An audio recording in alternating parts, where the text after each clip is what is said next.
Bonjour et bienvenue à la revue de la semaine dans la MRC d'Autrey.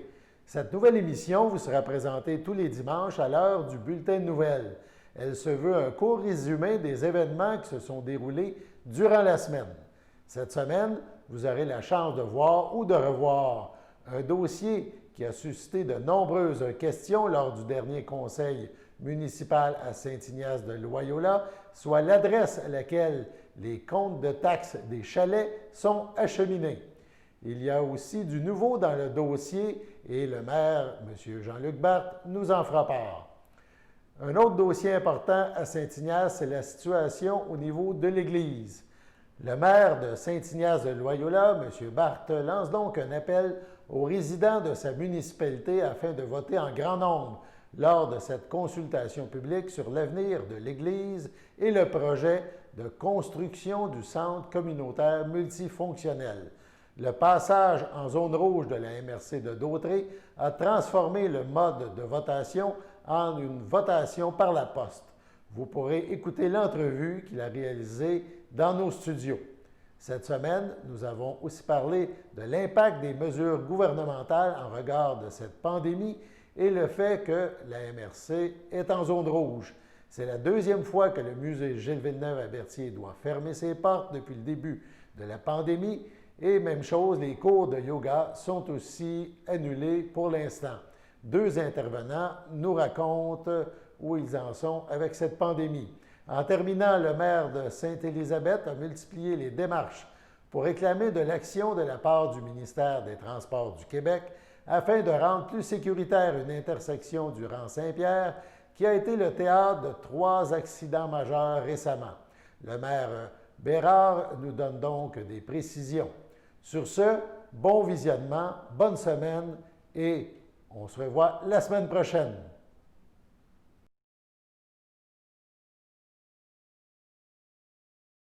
Ce que nous avons en studio, j'aimerais revenir avec vous sur le fait que durant la dernière séance du Conseil, il y a eu plusieurs questions, plusieurs interventions concernant l'envoi des comptes de taxes de propriétaires de chalets sur les îles qui ne sont pas propriétaires du fonds de terrain. Il y a un changement qui est prévu. Oui, il y a un changement qui est prévu. Je veux dire, le changement, ça reste tel quel. Le Conseil il est resté sur ses positions. Le compte de taxes va être envoyé au propriétaire du fonds de terre avec tous les comptes de taxes au nom de. Si la personne a 5 chalets sur son terrain, bien, il va avoir un compte de taxes au nom des 5 et 5. Il va être séparé. Qu'est-ce qui a changé, c'est qu'on peut faire un duplicata. D'ailleurs, on va faire un duplicata de compte de taxes que là, on va envoyer au propriétaire des chalets. Ça, le bureau, il regarde ça, puis c'est une chose qui va se faire, puis on peut le faire en même temps qu'on fait les choses. Ça va régler ça va régler une partie du chose que le monde t'inquiète, c'est ça. On espère que le monde va être satisfait de ça parce qu'ils vont recevoir un duplicata, donc ils n'auront pas de raison de dire le propriétaire, il n'a pas payé, il ne m'a pas envoyé mon compte de taxes.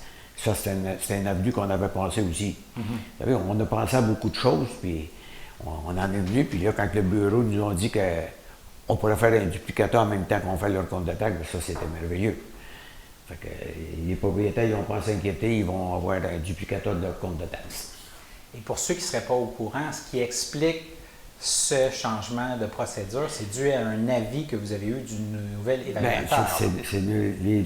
Notre évaluateur, c'est un nouveau évaluateur qui est là. Lui, il nous a dit que la loi 35, présentement, nous autres, on ne la respectait pas. La loi 35 a dit que si le fonds de terre appartient à une personne, même s'il y a 10 chalets, c'est tout le compte de taxes. Même nous autres, on a dit le compte de taxes devrait être envoyé direct au propriétaire. Puis là, il n'y a pas de haut soin. Là. Ouais. Ça, c'est la loi ce qu'elle dit. Mais nous autres, on a dit à l'évaluateur, c'est-tu possible de dire, bon, il y a 10 chalets, mais il va y avoir 10 comptes de taxes, même 11, parce que le propriétaire va choisir son compte de taxes pour le fonds de terre. Puis après ça, il va y avoir un compte de taxes pour chaque chalet au nom de, ainsi de suite. Mais tout le temps, l'entête, c'est au propriétaire. Entre autres, j'avais été au nom de Isabelle Richer. Bon, à ce moment-là, il nous a dit oui, ça se fait. Bon, on a dit c'est de même qu'on va procéder.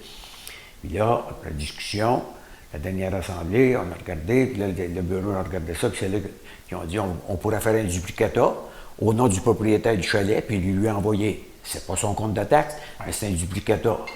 Donc, il ne pourra pas dire qu'il n'a pas reçu son compte de taxe.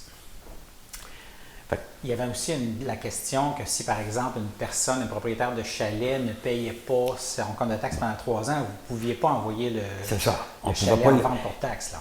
Comme quand on marchait avant, on ne pouvait pas l'envoyer en vente pour taxe. Il fallait aller devant le shérif. Là, devant le shérif, on est obligé de s'engager un avocat. Fait que l'autre s'est dit, nous autres, le conseil s'est dit non, on va respecter la loi. Donc, en respectant la loi, bien, veut pas. Mais nous autres, en respectant la loi, mais s'il y a un. Puis là, ce qui était dit, puis il faut faire attention, c'est. Admettons qu'il y en a un qui ne paye pas ses taxes pendant 3 ans. Oui. Un chalet. Oui. Puis la municipalité, on l'envoie en vente pour taxe. Vous savez que c'est pas le chalet qu'on envoie. On envoie tout au complet. Ah oui. C'est le fonds de terre au complet, même si on payait leurs taxes, toutes les autres. Ah oui. On n'a pas le choix d'envoyer tout le fonds de terre et les 10 chalets en vente pour taxe. Fait que c'est pour ça que c'est là que le propriétaire, il va arriver et il va aller voir Isabelle Richer et il va dire écoute ma belle, il faudrait que tu payes ton compte de taxe parce que si moi je le paye, tu sais qu'au bout d'un an, là, après ça, là, si tu n'as pas payé, tu payes tout. Là. Oui. C'est ça. Espérons que ce changement-là le changement qu'il y a, le monde va recevoir un justificateur de leur compte de taxe. Je pense que c'est une bonne chose, mais je leur ai dit, le conseil, on garde notre position, on respecte la loi 35. Puis pourquoi on a pris cette décision-là, puis pourquoi que le conseil a pris cette décision-là, c'est que le conseil s'est dit, c'est pas à toute la population à payer, aller devant le shérif, payer des avocats, c'est pas à toute la population de payer pour ça. Tandis que pour vendre pour taxe, ça coûte pratiquement. Alors, le processus de consultation sur l'avenir de l'Église de Saint-Ignace de Loyola s'est transformé avec le passage en zone rouge de la MRC d'Autrey, mais la participation des citoyens, ça demeure capitale. Nous recevons aujourd'hui en studio pour en parler le maire de la municipalité, M. Jean-Luc Barthe. Bonjour, M. Barthe. Bonjour, ça va bien? Bien sûr, bien sûr. D'abord, on pourrait rappeler la proposition sur laquelle les citoyens vont être appelés à se prononcer. La proposition, c'est facile, c'est êtes-vous d'accord pour la démolition de l'Église et la construction d'un centre multifonctionnel? Ça, c'est rattaché tout le temps, comme je l'ai dit, puis je l'avais dit. Vous allez avoir à répondre oui ou non. Puis la consultation par correspondance va se terminer le 27 novembre. 27 novembre. La compilation va se faire le 29 novembre. Je vais assister comme pour voir si tout se passe légalement. Mm-hmm. Et ensuite, lorsque on aura le résultat, bien, nous allons faire annoncer le résultat. Là, les gens vont recevoir dans leur boîte postale tous les... C'est ça. À l'heure actuelle, là, on a tout envoyé hier au matin, hier dans Ronin. On a tout été mené au bureau de poste à la fin de la Ronin, c'est-à-dire tout est né. Donc, les gens devraient avoir leur enveloppe soit aujourd'hui ou demain au plus tard. Pour tout le monde de Saint-Hyacinthe. C'est ceux qui vont le recevoir un petit peu plus tard, parce que ceux qui ont des chalets et qui restent, ou bien non, qui ont des maisons à Saint-Hyacinthe, mais ce n'est pas leur demeure principale, ou ceux qui ont des chalets et qui restent un peu plus loin, ils vont peut-être le recevoir un petit peu plus tard, mais ils ont jusqu'au 27 novembre pour la faire parvenir, puis tout est expliqué dans il y a une feuille dans la grande enveloppe qui explique tout comment procéder. Parce que, oui, il va y avoir une petite enveloppe, une moyenne. Dans la petite enveloppe, c'est le bulletin de vote. Là, vous le mettez dedans, puis un coup vous avez voté, vous le cachetez. Vous le mettez dans la moyenne, puis vous mettez vos pièces justificatives aussi. Parce que soit un permis de conduire, soit une carte d'hôpital, parce que sur la carte d'hôpital, votre date de naissance est écrite, puis votre adresse aussi. Tandis que sur une carte d'assurance maladie, oui, votre date de naissance est là, mais il n'y a pas d'adresse. C'est l'adresse qui est important à savoir, parce que aussi, il faut être âgé de 18 ans et plus. Puis pour ceux qui vont recevoir des enveloppes, puis que si jamais il y a une personne qui vit avec eux autres, mais s'ils sont trois dans la maison, on va prendre mon exemple chez moi. Chez moi, on est trois. C'est sûr que là, ils m'ont donné 3 enveloppes parce qu'ils savent. Bien, il aurait pu m'envoyer 2 enveloppes, un qu'à moi par ma femme. Oui. Là, vu que ma fille elle reste chez moi, puis qu'elle est capable de prouver avec sa carte d'hôpital comme quoi qu'elle reste au 71 rue du B, là, j'ai arrêté au bureau municipal, j'ai arrêté chercher une enveloppe. Puis là, c'est elle avec tous ses papiers requis, elle peut voter. Donc, si vous avez des enfants majeurs à la maison, ils peuvent voter oui, aussi. Ça se peut que sur parce qu'on s'est servi on ne pouvait pas se servir de la liste électorale, donc on s'est servi de ce qu'on avait chez nous. Oui. Mais souvent, la liste, ça va dire, comme moi, ou bien non, peu importe qui, le mari et la femme sont là, mais ils ont un enfant de 18 ans et plus qui n'est pas écrit. Parce que là, c'est à eux autres d'appeler s'ils veulent le faire voter, et ainsi de suite. Mais parce que tout le monde le doit, puis j'invite le monde à se prononcer, car c'est très, très important. Puis vous le savez que le Conseil, nous, on est favorable au projet, parce qu'il faut quand même le mentionner, on a 60 de subvention du gouvernement. Oui. Parce que ça, c'est pas dédaigné, puis je le dis, puis il faut le redire souvent, puis je le dis souvent des citoyens quand ils m'en parlent, si on n'a rien de fait d'ici au mois de juillet, bien, c'est fini, il n'y a plus de subvention, puis je ne penserai pas qu'il y ait une subvention à 60 reviennent dans cet état-là pour les montants qu'on a. Et dans ce centre multifonctionnel, si on veut donner une idée aux gens, qu'est-ce qu'on retrouverait là? Bien, vous allez pouvoir trouver, c'est sûr, certain qu'on regarde, il y aurait 2 salles. Bien, c'est une salle de 400 divisée en salles de 200. Puis aussi, soit probablement dans la salle de 400, il y aura peut-être ça va être un plancher comme un gymnase. Puis il va y avoir probablement ça peut être joué au tennis, mais peut-être pas à l'envergure d'un terrain de tennis extérieur. Mais il pourra peut-être un petit peu plus petit, mais il pourra jouer peut-être à ça. Ouais.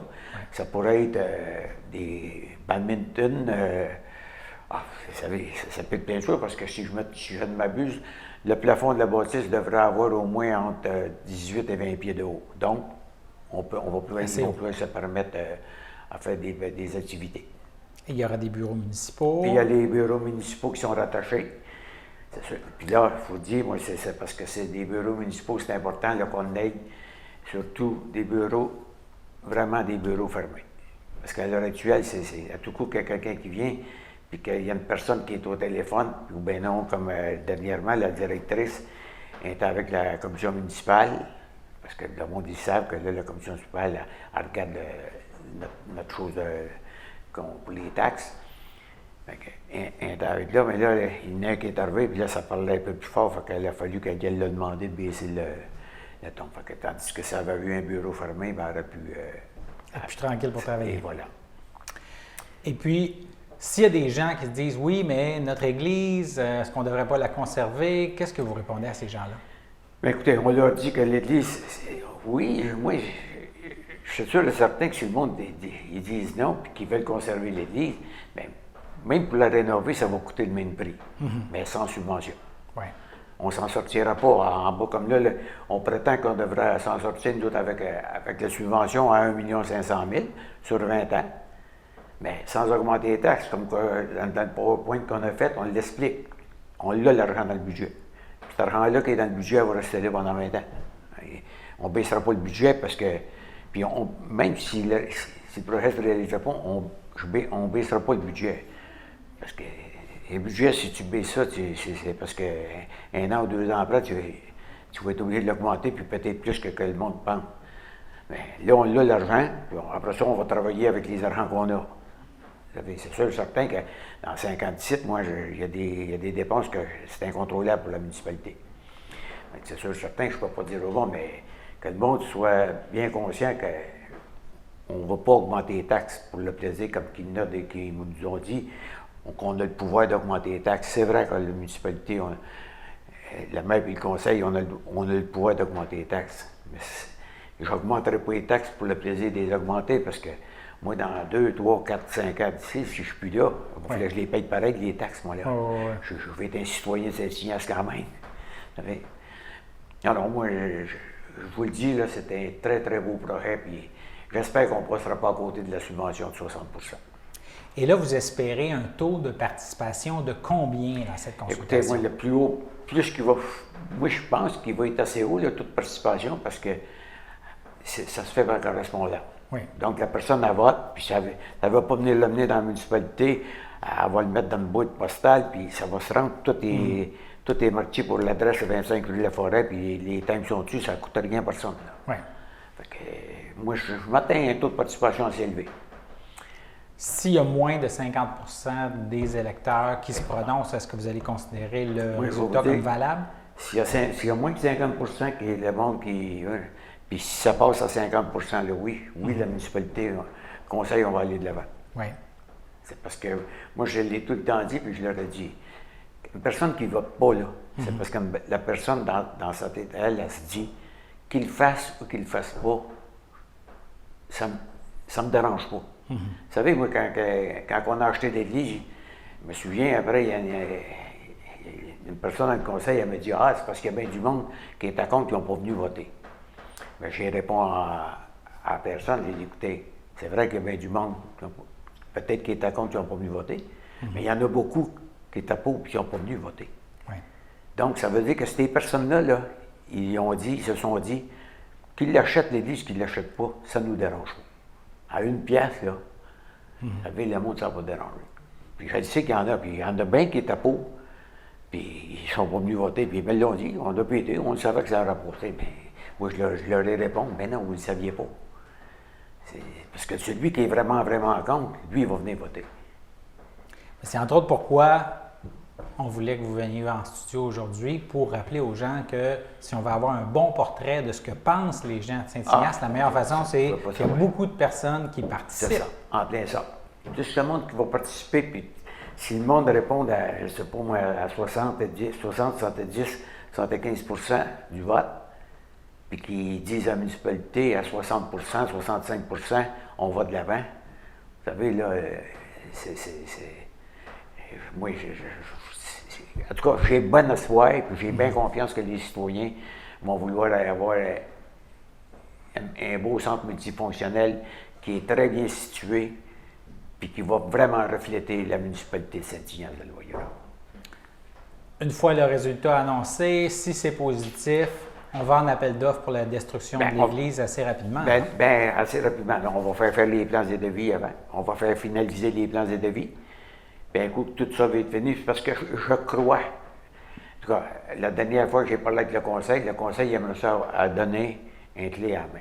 Autrement dit, le contracteur qui va l'avoir, il s'occupe de tout. Oui. Ça, c'est ce qui a été décidé.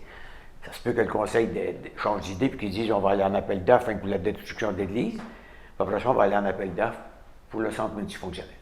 Ça, c'est des possibilités qu'on pourrait avoir. Oui.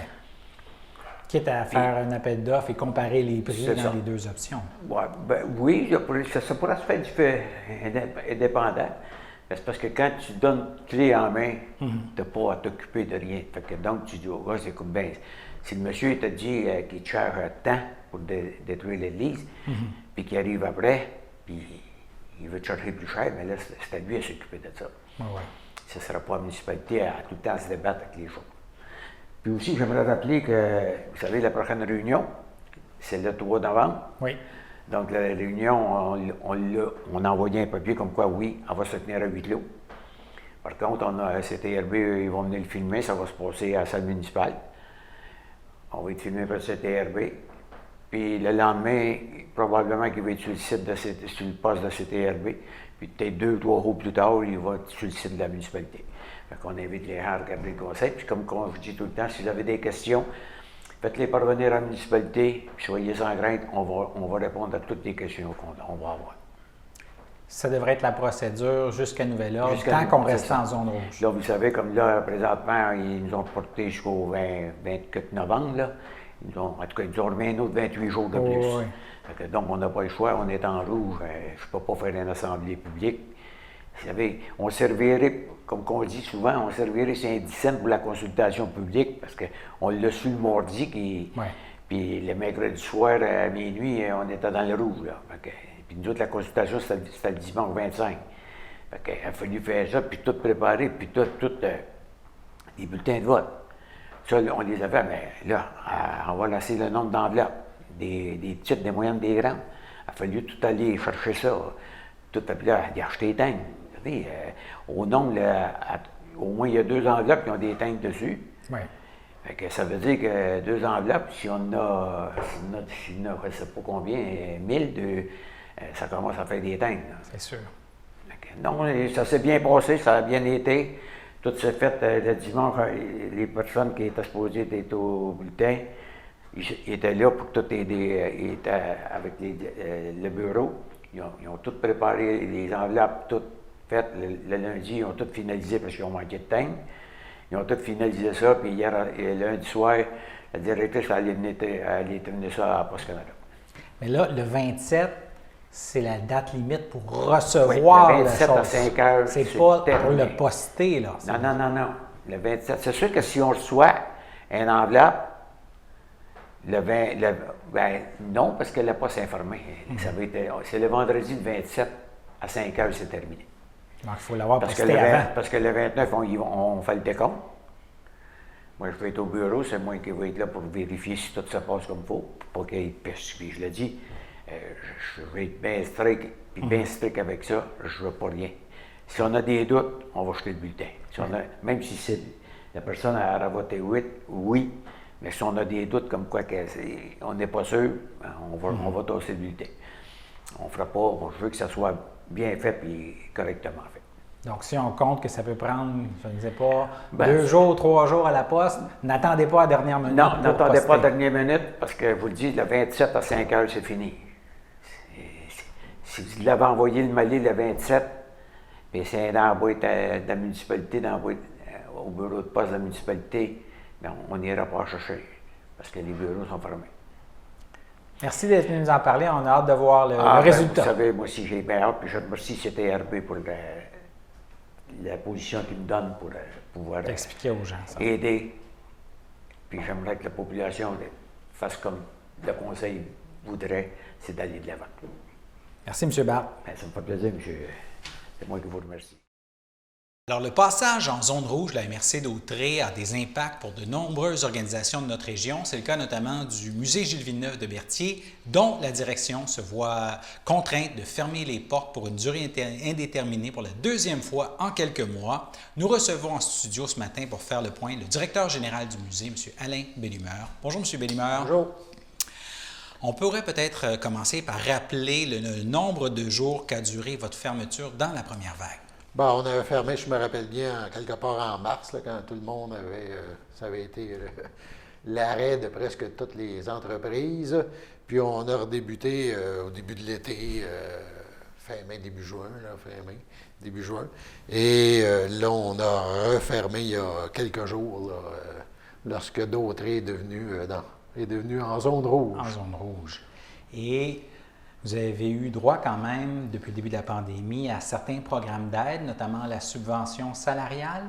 Bon, on est allé chercher ce qu'on pouvait. Il y a la subvention salariale qui est une subvention. Donc ça nous a donné un petit coup de pouce. Et on est allé chercher un montant, c'est 13 000, je pense que c'est pas énorme, mais c'est quand même important pour nous, au niveau de patrimoine canadien, oui. Au fédéral. Pour le reste, on a emprunté à peu près 100 000 $ d'argent dans différents programmes. Donc, on est comme 100 000 $ plus pauvre qu'on était avant la pandémie. Et ce qui est dommage, c'est qu'il y a une partie de cet argent-là qui est un peu comme notre hypothèque flottante, si on peut dire, qu'on est allé récupérer. Ça, c'était supposé être notre mise de fonds pour le projet d'agrandissement. Fait que ça a aussi un impact là. On arrive à un moment où là, les gouvernements disent, bien, vous avez des projets, c'est le temps, sauf que ça prend toujours une mise de fonds. Et nous, on a besoin pour se rendre le plus loin possible. On espère beaucoup. Il y a un dernier programme qui a été annoncé il y a quelques jours par Québec pour les organismes culturels. Oui. Si on n'a pas cette aide-là, je ne sais pas ce qu'on va faire. Il faut aller chercher absolument un montant important. Sinon, on vit sur les emprunts qu'on a faits et là, on rembourse nos emprunts avec nos emprunts. Fait que c'est assez catastrophique. C'est aussi catastrophique, c'est parce qu'on ne sait pas où on s'en va. Oui. On n'a aucune idée de la durée, de comment ça peut se passer. Et particularité, contrairement à d'autres musées au Québec, notre clientèle à au moins 60 %, notre clientèle normale, c'est des touristes étrangers Oui. Et là, il n'y a plus d'avions, il n'y a plus de visiteurs d'ailleurs. C'est ce qui nous fait mal, beaucoup. Et même lorsque le musée a réouvert, on avait une clientèle locale. On a eu un bon mois d'août, entre guillemets, au niveau de l'achalandage. Mais juillet, c'était terrible. Septembre, octobre, jusqu'à temps qu'on ferme, c'était bien ordinaire, c'était en deçà. Parce que l'automne, c'est les touristes européens qui viennent au Québec, normalement. Et entre Montréal et Québec, on est là. On est là et notre achalandage à ce moment-là est intéressant. Des amateurs de Formule 1 d'un peu Souvent, partout sur la planète. c'est ça. Et ces gens-là, bien, évidemment, lorsqu'on fait ce genre de visite-là, qu'on arrive d'Italie, de France, d'Angleterre ou d'ailleurs dans le monde, puis qu'on aime la F1, qu'on veut se souvenir de Gilles Villeneuve, bien, on repart avec des souvenirs aussi. Fait que ça aussi, ça a chuté la vente de souvenirs à ce moment-là. Là. Donc, c'est une année financière très difficile là, qui s'annonce pour vous. Bien, évidemment, le musée fonctionne par les entrées, la vente de souvenirs, et depuis qu'on existe, depuis 1988, on est très actif hors musée. On va chercher des fonds dans des événements, dans des organisations diverses. Cette année, à cause de la pandémie, bien, il n'y a pas eu de Grand Prix du Canada. Nous, on va chercher pendant une semaine peut-être un 35 000 $ de revenus. C'est pas clair, mais c'est de l'argent qui rentre. Là, on loue une Formule 1 à un hôtel, on fait des activités, des cocktails bénéfices, etc. On a un kiosque sur le site. On ne l'a pas eu. Au printemps, juste au moment où il y a eu le premier arrêt des opérations, on devait faire le salon de l'auto sport de Québec. C'était un autre 5, 6, 7 000 qui rentrent. On ne l'a pas eu. En octobre, chaque année, c'est notre gros banquet annuel à Montréal. Ça, on ramasse dans une soirée à peu près 25 000 $ de fonds, avec un encan, tout ça. On ne l'a pas eu. On additionne tout ça, plus les touristes étrangers. Notre 100 000 empruntés, il est là. T'sais, on a eu besoin, c'est comme ça, au lieu de le faire, d'aller le chercher en activité, il a fallu l'emprunter, mais il faut le remettre. Contrairement à nos opérations, quand on fait un banquet, on n'a pas à le remettre. C'est dans ce sens-là. Fait que c'est ça qui est plus difficile. Là. Et là, est-ce que vous prévoyez d'autres activités de financement, des formules alternatives un peu pour tenter de compenser? Oui, mais encore là, on s'en va dans l'inconnu. Là, on devrait lancer, on est en train de finaliser, puis ça devrait partir le 13 novembre jusqu'au 13 décembre. On va faire un encan virtuel. Le musée regorge, la boutique du musée regorge de pièces de collection signées, des encadrements signés par Lewis Hamilton, par des personnages de courses historiques, Niki Lauda ou des choses comme ça. Et c'est des pièces comme ça qu'on vend normalement à la boutique, mais que là, on va faire un encan avec ça pour aller chercher des fonds. Parce que lorsqu'on fait notre banquet en octobre, le gros de nos fonds, c'est un encan. Qui se déroule dans la soirée. Fait que c'est ces pièces-là qu'on va offrir aux amateurs. On espère juste, parce qu'on a un beau rayonnement à travers le monde, que notre message va aussi se promener loin et que ce ne sera pas nécessairement juste des gens du Québec là, qui vont miser, mais que ça pourrait être des gens d'Italie, de France, d'Angleterre ou peu importe, pour nous aider à aller chercher. On a des belles pièces. Touchant c'est la course en général, mais la F1 et même le NASCAR. Là, on a des produits signés par des pilotes d'aujourd'hui et d'hier. Fait que je pense qu'il y a une belle variété, puis il y a des gens qui devraient trouver des beaux morceaux. Faute de venir à notre banquet pour miser, bien, ils pourront miser depuis leur ordinateur. Là, justement, s'il y a des gens qui nous écoutent, qui voudraient vous aider, qui voudraient peut-être se procurer certains de ces souvenirs, comment ils doivent procéder? L'étape 1, parce que les détails techniques sont en train de se faire présentement, ça serait de nous écrire au musée votre intérêt. info@museegilesvilleneuve.com. Quelqu'un nous envoie son courriel et nous, on va les rajouter sur la liste de personnes qui vont recevoir à ce moment-là l'info pour cet encan-là. Il est possible aussi un petit peu plus tard, on verra comment ça va aller, qu'on organise un cocktail bénéfice ou quelque chose comme ça, mais virtuel, où en tout cas la stratégie n'est pas complètement arrêtée, mais c'est toutes des choses qui peuvent bien marcher, mais on n'a aucune idée, on ne l'a jamais fait. Donc, je comprends bien, il n'y a pas de date pour le moment arrêtée pour cet encan virtuel. L'encan, c'est 13 novembre au 13 décembre. OK. Ça va être possible là, de miser et de retourner voir. Les gens qui vont s'inscrire, vont exemple, mise sur un encadrement signé par Lewis Hamilton, mettons. Et si quelqu'un mise par-dessus leur mise, plus haut, ils vont recevoir un message texte. Et ils pourront retourner pour à ce moment-là réenchérir au besoin. Donc, on comprend bien que si vous voulez mettre sur pied des initiatives comme ça, c'est parce que la mission du Musée Gilles Villeneuve de faire perdurer le souvenir de Gilles Villeneuve, c'est trop important pour baisser les bras, là, malgré les difficultés rencontrées en Bien, c'est ça. Dans le fond, le plus difficile, c'est qu'on ne sait pas la date de la fin du problème. Puis encore là, nous, on va être un peu désavantagés peut-être par rapport à d'autres musées lorsque la situation va se remettre. Combien ça va prendre de temps avant que les aéroports se réemplissent? T'sais, ça ne se fera pas. S'il y a un vaccin le 15 janvier, c'est pas sûr que le 18 janvier, il y a des gens qui s'en viennent en avion. Ça peut prendre encore quelques mois. Nous autres, ce qu'il ne faudrait absolument pas, c'est que le prochain Grand Prix du Canada au mois de juin n'ait pas lieu. Parce que ça serait catastrophique. Je pense pour le Grand Prix, mais pour nous aussi. Oui. Il pourrait peut-être être reporté à l'automne si le vaccin arrive durant l'été ou quelque chose comme ça. Nous autres, on en viendrait à un problème de liquidité à un moment donné. Oui. C'est ça, parce que tu ne peux pas emprunter à l'infini. Il faut que tu le remettes à un moment donné.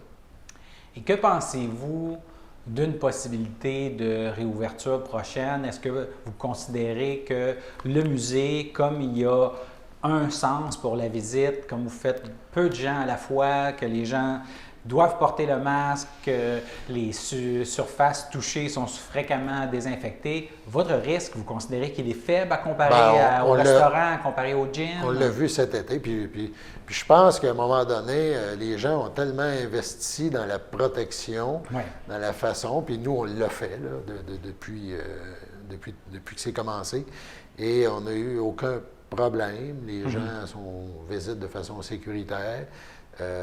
C'est pas un plancher de danse où tout le monde est collé. Les gens sont respectueux des objets, mais aussi des visiteurs qui les entourent. Et ça s'est très, très bien passé. C'est sûr que, même si j'ouvrirais demain matin, on sait que c'est la basse saison. Mais c'est peut-être mieux ça que rien non plus. Donc, est-ce que vous demandez à la santé publique le droit de réouvrir? Moi, je pense, il ne faut pas... C'est sûr, c'est comme des catégories, évidemment. C'est peut-être compliqué de séparer les catégories, mais c'est un peu, lorsqu'ils ont mis des zones en rouge et des sections en pas rouge, pourtant c'est la même MRC. Est-ce qu'ils pourraient faire ça? C'est sûr, c'est peut-être difficile à réaliser, mais un gros musée où il y a 500 personnes en même temps, c'est peut-être pas comme nous qu'il y en a 5 à 10 en même temps. La façon de gérer ça est beaucoup plus facile, mais on a le même problème, on vit la même situation que l'autre entreprise. C'est un petit peu dommage qu'on a voulu arrêter carrer les visites, mais en tout cas, on essaie de se débrouiller le mieux possible là, et on invite les gens à aller voir cet encan-là pour nous donner un coup de pouce. Alors, bon courage et on aura certainement la chance de vous reparler, de voir comment la situation évolue dans les prochains mois. Merci. Merci. Alors, le passage en zone rouge de la MRC d'Autrey a des impacts pour de nombreuses organisations de notre région. Plus tôt cette semaine, on vous donnait l'exemple du musée Gilles Villeneuve. Voici maintenant d'autres exemples dans la catégorie salle d'entraînement et yoga. La direction de plusieurs centres d'entraînement, de yoga et compagnie se sont fait dire par le gouvernement et la santé publique de fermer leurs portes pour une durée indéterminée pour la deuxième fois en quelques mois. Nous recevons ce matin en studio pour faire le point Karine Ouellette de Yoga Conscience qui offre des cours à Berthier en temps normal. Bonjour Mme Ouellette. Bonjour, merci de m'avoir accueilli ici. Alors, durant la première vague, vous avez dû cesser vos activités pendant plusieurs semaines. Pouvez-vous nous dire à peu près combien de temps ça a duré et quel impact ça a eu sur votre école? Oui, en fait, on a dû fermer du mois de mars à peu près à juin-juillet. Puis, c'est sûr que, dans le fond, ça a empêché les gens de pouvoir pratiquer la discipline. Ça nous a aussi empêché de pouvoir maintenir un état de calme, en fait, gérer le stress, la peur, l'anxiété. Ben, c'est sûr que physiquement aussi, le corps a besoin de faire de l'exercice. Fait que ça nous a un peu restreint à ce niveau-là. Fait que ça a été quand même pendant plusieurs mois, là. Vous avez repris au cours de l'été. Oui. En fait, à l'été, puisqu'on ne voulait pas vraiment aller à l'intérieur de la salle, on a plus fait du yoga à l'extérieur. Julie Deslandes, ma collègue et moi. Puis ça, c'était vraiment agréable, ça faisait du bien, mais c'est sûr qu'on est à l'affût de la température. Fait que quand il pleut, bien, on doit annuler, en fait. Oui. Et là, vous avez repris en salle quoi, en septembre? Oui, on a repris en septembre, octobre. Puis là, ben dans le fond, la semaine passée, on a appris qu'on devait cesser, dans le fond, de pratiquer parce qu'on est en zone rouge. Donc, on ne sait pas combien de temps ça va durer. Est-ce que ça va être jusqu'en janvier? Est-ce que ça va être jusqu'en décembre? Est-ce que ça va être juste pour 28 jours? On ne le sait pas. Et pour une entreprise comme la vôtre, est-ce qu'il y a des programmes gouvernementaux, par exemple la subvention salariale, qui a pu vous aider? En fait, comment ça fonctionne, ce que j'ai pu remarquer là, rapidement en feuilletant un peu, c'est qu'il faut avoir une perte de plus de 50 % du revenu de l'année précédente. Puis, il ne faut pas être salarié de tout ordre. Comme moi, par exemple, je suis enseignante au primaire, préscolaire, donc je suis salariée à temps plein habituellement. Puis ça, c'est un deuxième revenu. Donc, je n'ai pas accès à aucune subvention à ce niveau-là, ni pour l'allocation, ni pour, dans le fond, les pertes encourues, là. On n'a pas accès à ça. Donc, c'est difficile pour votre entreprise, là. Ça va être une année difficile financièrement. Oui, en fait, la problématique à ce niveau-là, c'est sûr que nous, on a un contrat, par exemple, de 3 ans de location. Donc, la première année, ça a relativement bien été. Et puis là, la deuxième année, on est chevauché entre ces vagues-là d'arrêt. Donc, c'est sûr que l'entreprise va être déficitaire là, pour cette année là, en fonction de ce qui s'est passé. Là. Fait que c'est sûr qu'au niveau du renouvellement du contrat, bien, on va avoir à réfléchir. Est-ce qu'on se relance? Est-ce que c'est terminé tout ça? Puis c'est pas ce qu'on veut, là, parce que moi, ça fait 7 ans, un gros 7 ans que j'enseigne le yoga à Berthier. Puis on veut amener le yoga dans la région, dans le fond, plutôt que les gens aillent à Montréal ou tout ça. Fait que c'est important pour nous de continuer à le faire, là. Et là, durant la période où vous ne pouvez pas accueillir des gens en salle, est-ce que vous offrez des cours par le truchement du web ou d'autres moyens comme ça? Bien, c'est ça. Il y a certains enseignants qui font ça, déjà d'emblée, dans d'autres entreprises de yoga. Moi, j'ai choisi de ne pas le faire tout de suite pour plusieurs raisons. Premièrement, ça prend le matériel technique nécessaire, les compétences aussi nécessaires. Puis c'est sûr que c'est possible, tout s'apprend.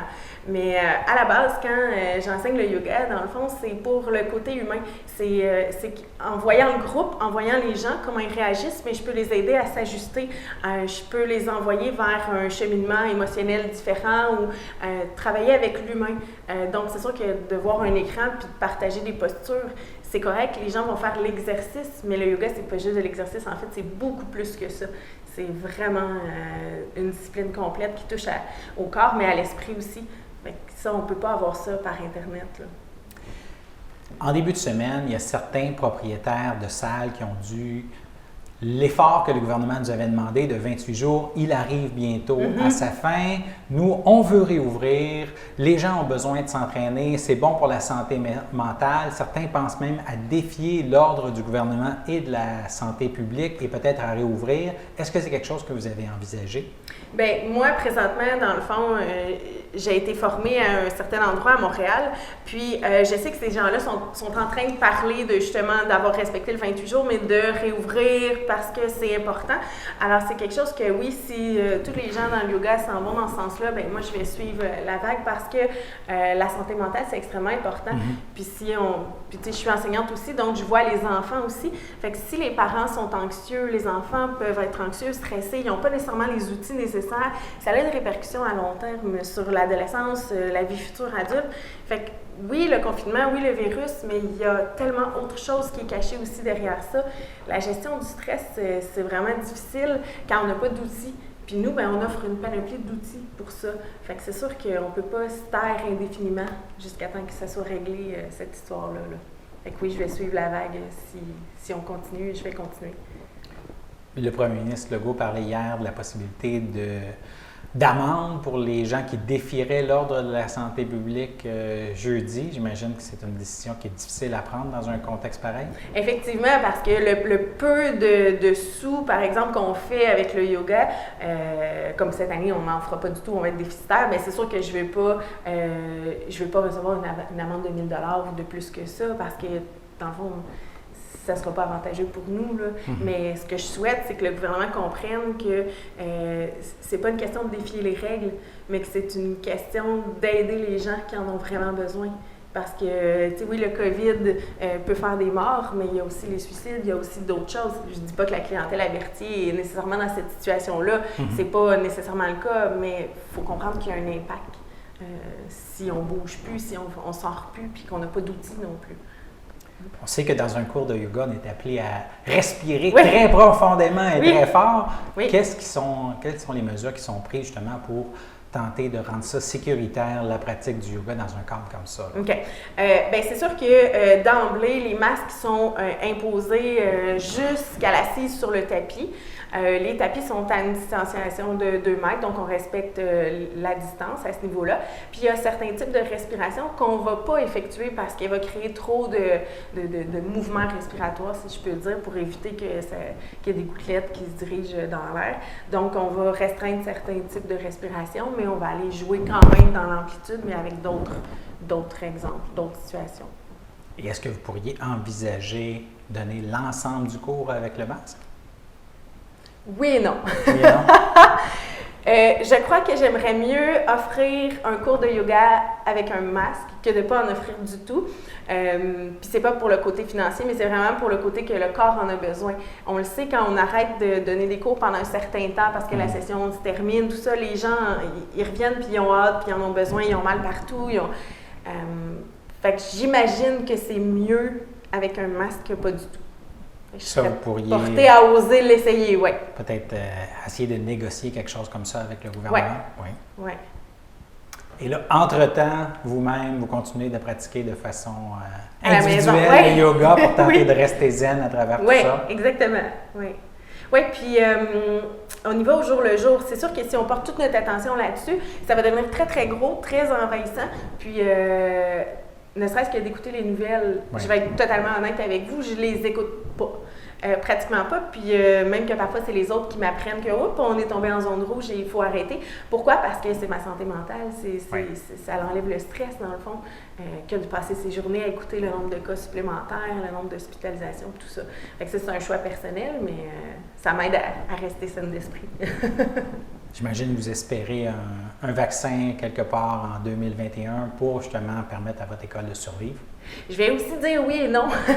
Oui, parce que, bon, puis, tu sais, je parle vraiment pour moi, là, je parle pas au nom de personne en lien avec le yoga, tout ça, mais si vous me posez la question à moi, d'avoir un vaccin d'emblée, mes questionnements sont est-ce qu'il va être efficace, est-ce qu'il a été suffisamment testé, pour quelles raisons, tout ça. Mais oui, s'il y a un vaccin qui est efficace, qui a été testé, bien, on ira dans ce sens-là, puis ça va sûrement atténuer tout ça, puis nous permettre de reprendre comme avant, peut-être. D'autres choses que vous voulez ajouter en terminant? Je souhaite tout simplement que tout ça se règle le plus vite possible, puis de continuer de prendre du temps pour soi, de respirer profondément, puis de se détendre dans le fond avec ce qu'on peut dans la vie. Merci d'être venu en studio nous en parler ce matin. Ça fait plaisir, merci de m'avoir invité. On avait diminué au mois d'août la vitesse à 30 km à l'entrée du village. Puis là, on s'est aperçu que la route s'en venait à 90 km pour tomber à 30 km d'une façon arbitraire, là, tout d'un coup. La différence de limite de vitesse était trop grande. Puis les gens avaient de la misère à vraiment respecter le 30 km, même s'il y avait un panneau à l'avance qui indiquait de baisser à 30. Les gens, là, ils arrivaient trop vite. Là.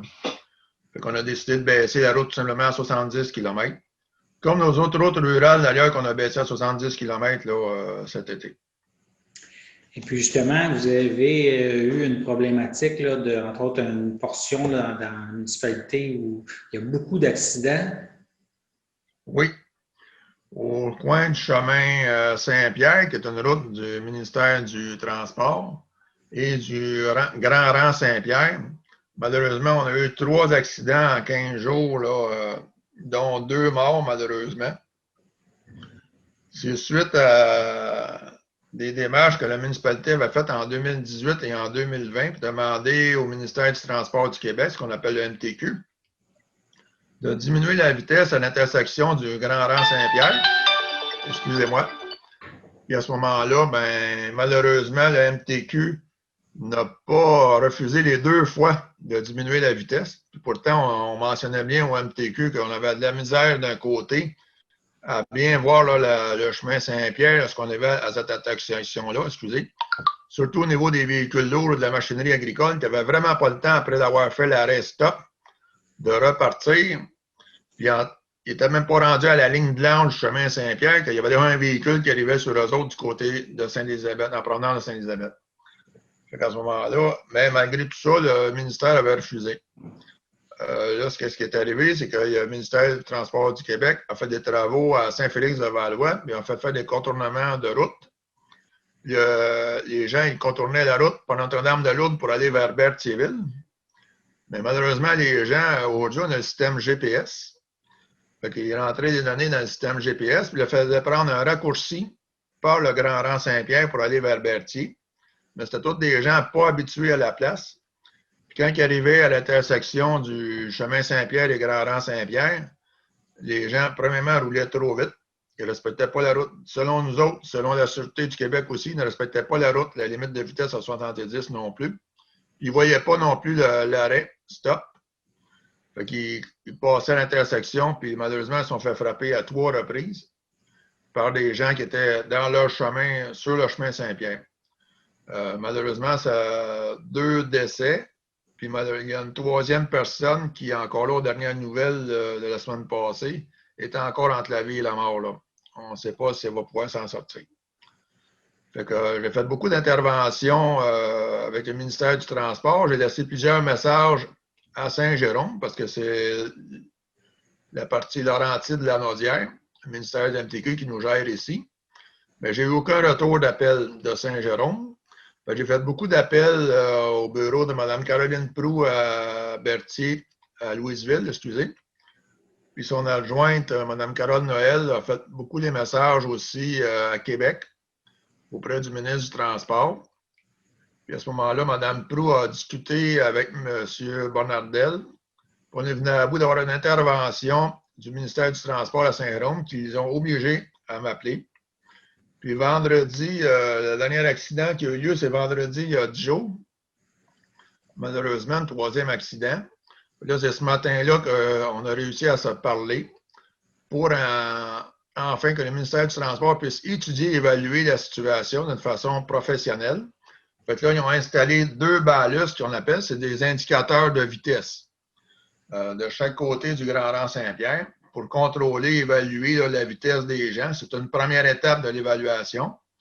La deuxième chose que j'ai réussi à avoir, c'est qu'on va avoir une rencontre par vidéoconférence le 20 novembre pour statuer qu'est-ce qu'on va faire comme changement à cette intersection-là. Si je ne serais pas intervenu auprès du ministre du Transport à Québec, on ne serait pas encore en train d'étudier le projet, puis on serait encore à avoir encore beaucoup d'accidents à cette intersection-là, ça n'a pas de sens. Là.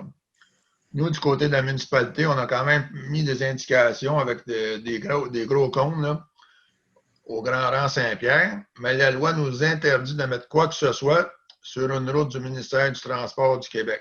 Donc, c'est à eux vraiment d'agir et de mettre une indication.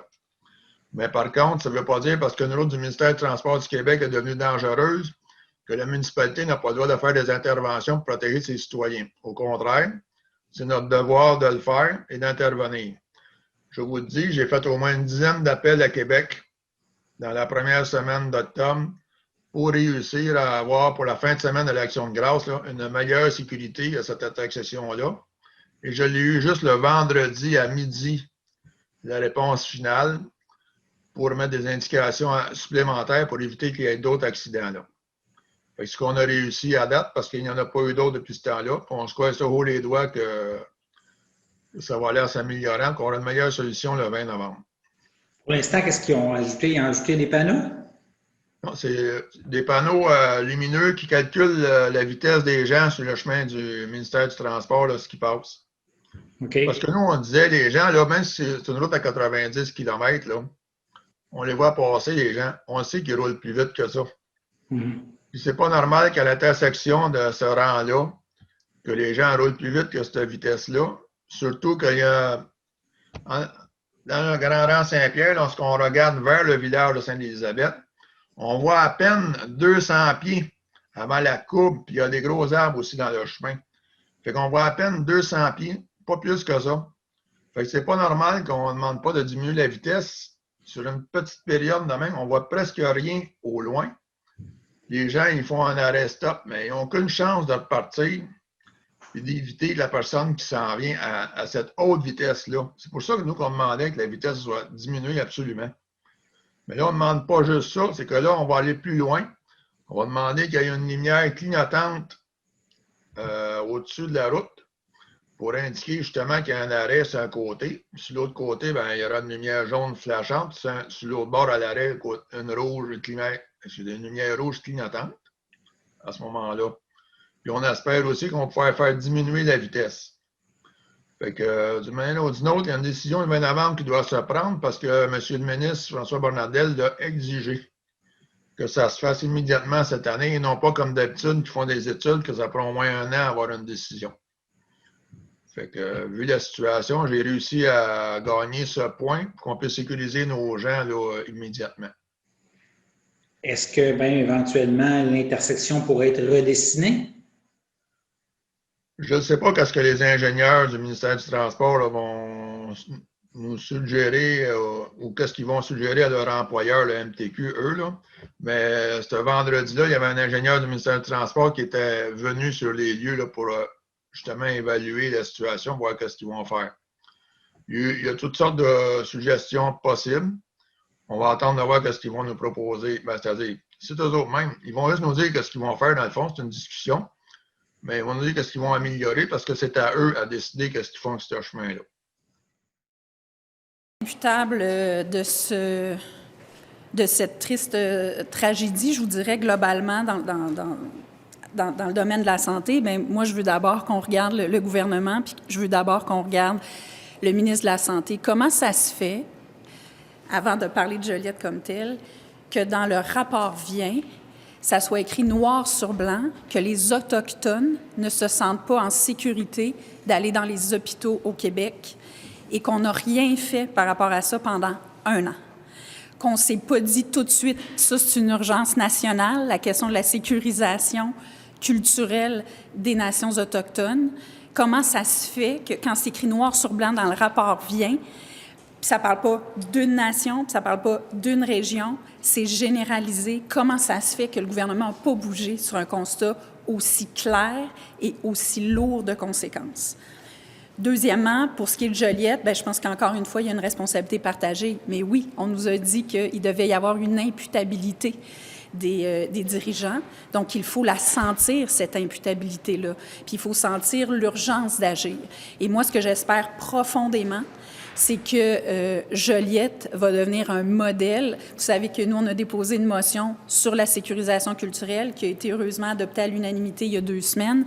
Mais moi, ce que je souhaite profondément, c'est que Joliette devienne l'étalon pour la sécurisation culturelle. Je pense que c'est la moindre des choses et ça doit être un engagement extrêmement fort et concret des autorités du CIS et du ministre de la Santé et du ministre des Affaires autochtones.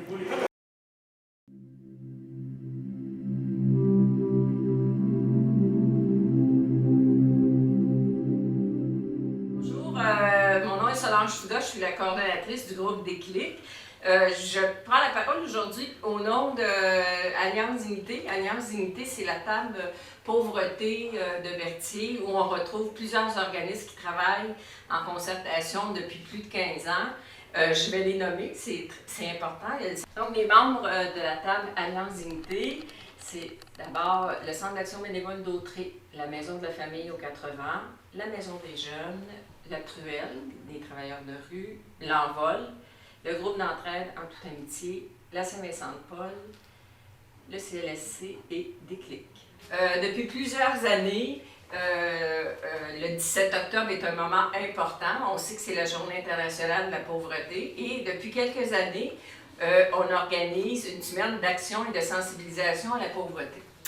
Évidemment, la pandémie fait en sorte qu'on révise nos façons de faire. Donc, on a été obligé de décider de ne pas faire d'activité durant la semaine parce qu'on faisait entre autres un repas communautaire où il y avait plein de personnes et donc on a décidé de s'abstenir cette année. Par contre, on a décidé de conserver la remise du prix Denise Lachance-Trudel. Qui est Denise Lachance-Trudel? C'est une madame qui s'est impliquée grandement dans son milieu, qui a développé son pouvoir d'agir, qui s'est impliquée au niveau des aidants naturels et qui a vraiment fait sa marque par ses engagements. Et on a décidé à Alliance Dignité depuis des années de reconnaître des personnes dans nos organismes qui ont développé leur pouvoir d'agir.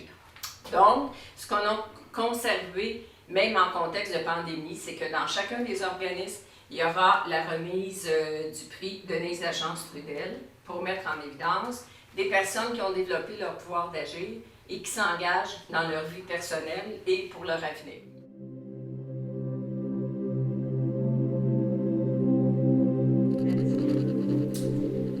Déclic est un organisme qui croit en chaque personne et en ses compétences. Aujourd'hui, nous voulons reconnaître les efforts d'une personne impliquée dans une démarche d'amélioration du français. Le prix Denise Lachance-Trudel nous permet de valoriser les efforts et la détermination d'une participante, Mélissa Michaud.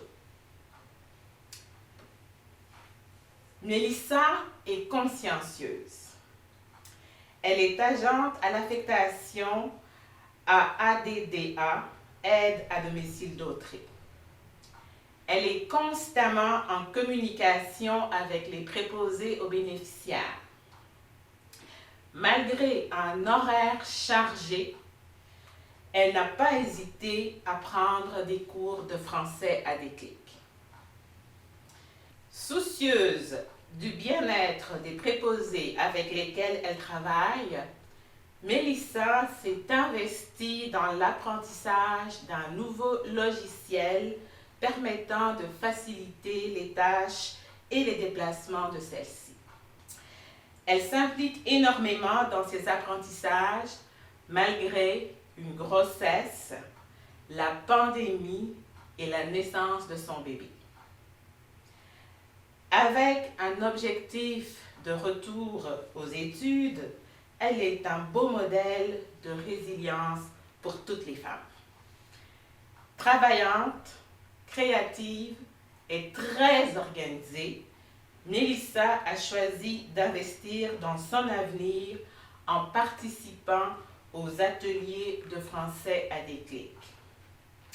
Mélissa, Déclic est fière de te remettre le prix Denise Lachance-Trudel en signe de reconnaissance pour ta détermination et ta grande persévérance. Merci. Toute l'équipe te remercie. Merci. Ça me fait un grand plaisir d'avoir tout ça parce que sans Lise-Marie, je ne serais pas où je suis au niveau de mon français parce que c'est vraiment un exploit pour moi. Il y a une très grande difficulté, mais avec Lise-Marie, j'y arrive.